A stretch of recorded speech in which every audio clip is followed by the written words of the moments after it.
What if I told you that our entire childhood was a lie, and we've been celebrating a literal war criminal since 1980? Wreck-It Ralph completely fumbled the lore, and Pixels, yes, that goofy Adam Sandler movie, is the only piece of media that actually got the truth right. Pac-Man is not the hero. He is a straight-up, soulless cosmic horror villain, and the ghosts are just innocent bystanders trying to protect their home. Think about it. So today, we are completely deconstructing the Pac-Man industrial complex. I'm breaking down why the yellow circle guy is an invasive, colonizing parasite, why Inky, Blinky, Pinky, and Clyde deserve financial compensation for their trauma, and how Namco tricked generations into cheering for literal ghost genocide. Get your popcorn, relax. This is showerthoughts.co. Enjoy the vid because your brain is about to be permanently fried. Let's start with the literal origin story, because even the real-world history proves that Pac-Man is a monster. So, the story behind is one of the most famous and charming pieces of gaming trivia. It all traces back to Tokyo in 1979, a hungry young game designer and a fresh pizza.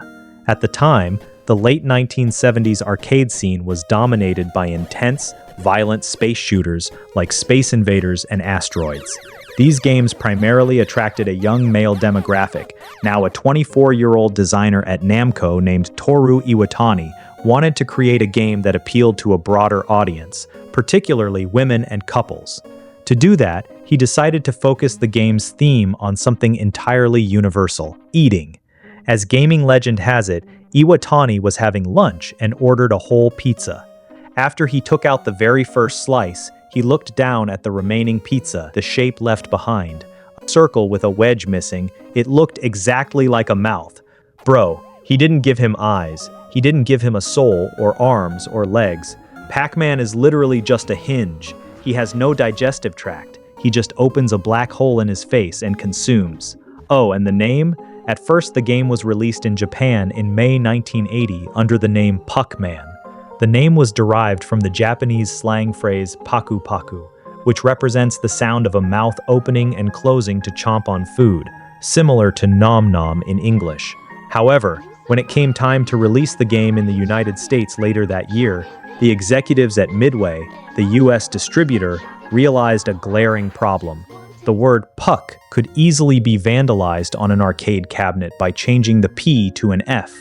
To save themselves from a public relations nightmare, they changed the name to Pac-Man.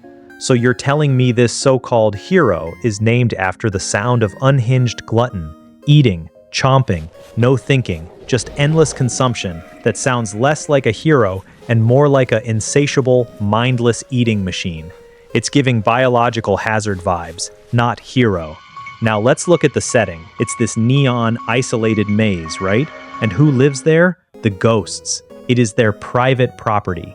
They're literally just chilling in peace in their little center boardroom, probably having a corporate meeting or just vibing, not bothering a soul. They don't even eat the pellets themselves. Why?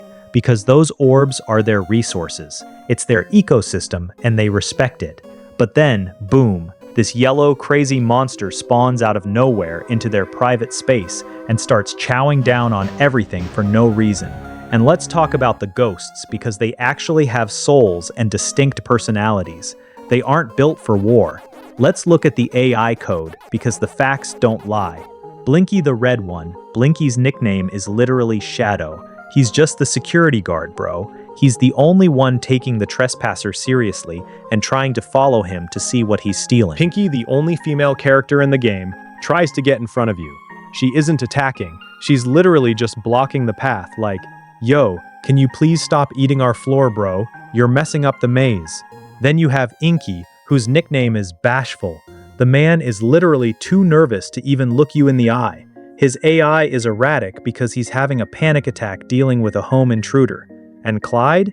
Clyde is literally the "I'm scared, I'm out" ghost. He's just vibing. Half the time, he turns around and walks away because he wants zero parts of the violence.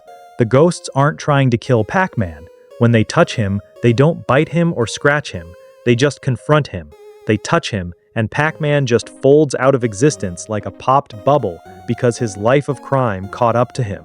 They're just trying to escort him out of the premises. But then, we gotta talk about the power pellet moment, because this is where it goes from a property dispute to straight-up survival horror.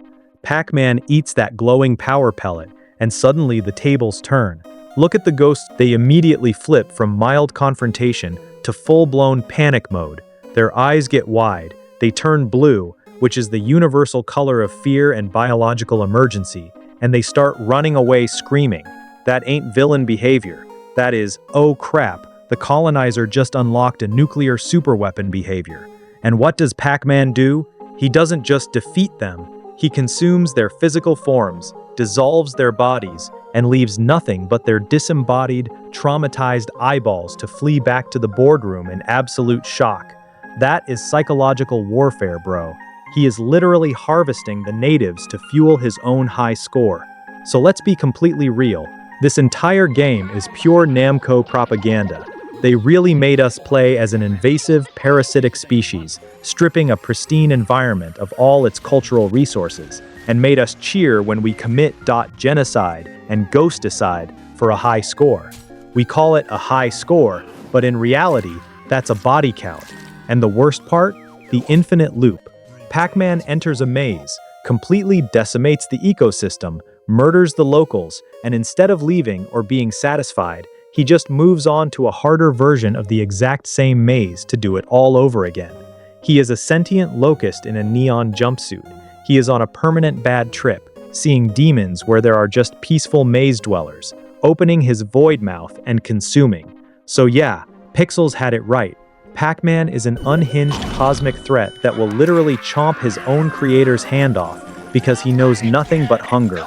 Next time you drop a quarter into an arcade machine, just remember whose side you're really on. You're funding the colonizer. Let me know in the comments if you think the power pellet is actually just an illicit substance making him hallucinate. And tell me who you think the real hero of the retro arcade era is. This is showerthoughts.co. I hoped you wiped your hands after eating the popcorn. Go stretch a little and peace out.